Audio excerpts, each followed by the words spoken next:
Deus do céu.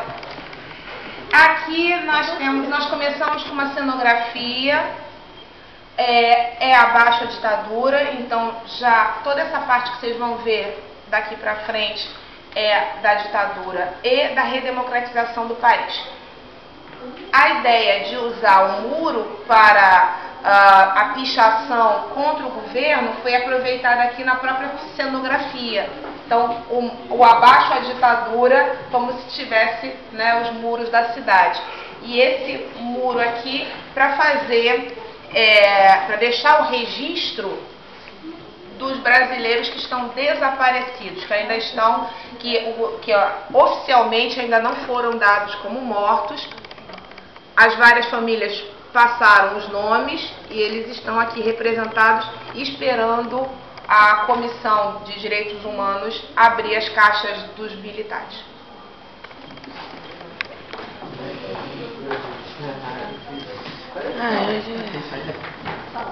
Vou passar por aqui.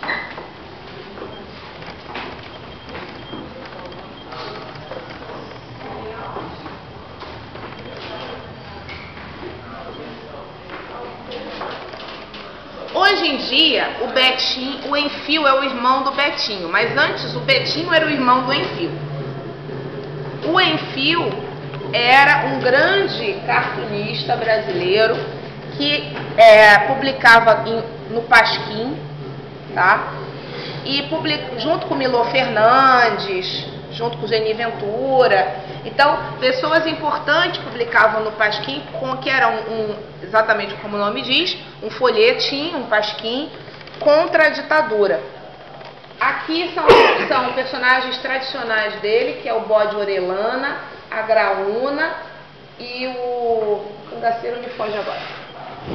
Quem pode ter distinguido o PSD, o DN e o PTB de uma pernada só? De uma hora para outra, puf, desapareceram 3 partidos, seus candidatos e eleitores. Quem? Quem teria este tamanho poder? Deus? Não, que Deus nada. Mais forte ainda. Tá? Então a Graúna, essa daqui é a Graúna. Ela representa esse retirante nordestino, todo esse contexto de discussão. E ela é a voz pueril, a voz inocente que o Enfio usava para poder fazer as suas críticas. Esse traço é o traço do Enfio. Tá? Esse traço aqui, aquele traço ali. Quando ele foi traduzido e publicado nos Estados Unidos, o pessoal não gostou do trabalho dele. Os americanos questionaram o trabalho do Enfio porque eles queriam primeiro que ele colorisse o trabalho e depois que ele fechasse o traço, porque o traço dele não é fechado, né? São riscos. Aí ele falou, não vou mais para o mercado americano, fico por aqui mesmo ou então vou para a Europa, porque vão alterar, né, o meu estilo. Licença. Claro. Aqui nós temos Ziraldo. O traço do Ziraldo também é muito característico. São essas mãos muito disformes, o tamanho disforme da figura. E sempre essas brincadeiras, né? Ame-o ou deixe-o, que era um dos lemas da ditadura, e ele aproveitou para fazer piada. Várias fotos da época, vários jornais da época mostrando que as pessoas estavam se manifestando. Mas depois do AI-5, isso foi praticamente impossível. Quando determinado jornalista queria publicar uma matéria mais pesada e a censura não permitia, entrava uma receita de bolo. O jornal publicava uma receita de bolo no local onde sairia aquela matéria. Aí o público já sabia que aquela matéria tinha sido censurada. O brasileiro aprendeu a fazer bastante bolo. Muito bolo. Parabéns. Aqui a passeata é uma das passeatas de 68, a passeata dos 100 mil. E se a gente observar, há figuras aqui que dá para identificar. Tônia Carreiro, aqui no canto, Eva Vilma, novinha. Eva Vilma. Odete Lara, que que é uma atriz da época muito transgressora, Norma Bengel e Cacilda Becker. Elas foram na frente desse grupo de mulheres feministas para a Passeata dos 100 mil. O que foi vir para a Passeata dos 100 mil? Que eu estou aqui falando, eu não sei se vocês têm essa referência. A Passeata dos 100 mil foi o pessoal que estava lutando contra o comunismo. Não, contra a ditadura. A ditadura.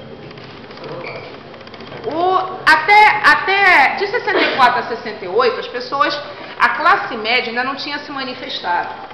Por que foi, né? Os AIs foram 26.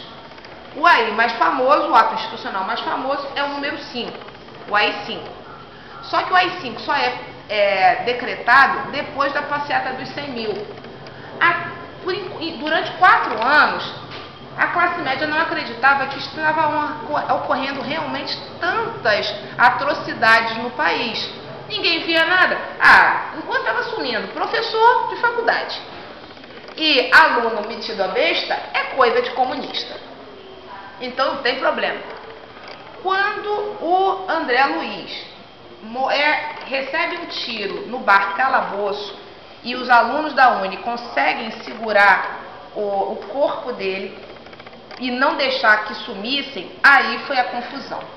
Por quê? Porque as senhoras, as avós, as mães perceberam que podia ser um neto, um filho delas que tomava um tiro assim, de graça. O rapaz estava, né, só com amigos num bar, não estava numa passeata, não estava fazendo nada. Era um rapaz de 21 anos que morreu e eles levaram o corpo em passeata pelo meio da rua. Aí foi a confusão. Era a senhora saindo de bobe na cabeça, era mãe com rolo de pastel para bater em soldado em cavalo. E aí faz o quê? Bate na velhinha, né? Porque bater em estudante é uma coisa, bater na velhinha é outra.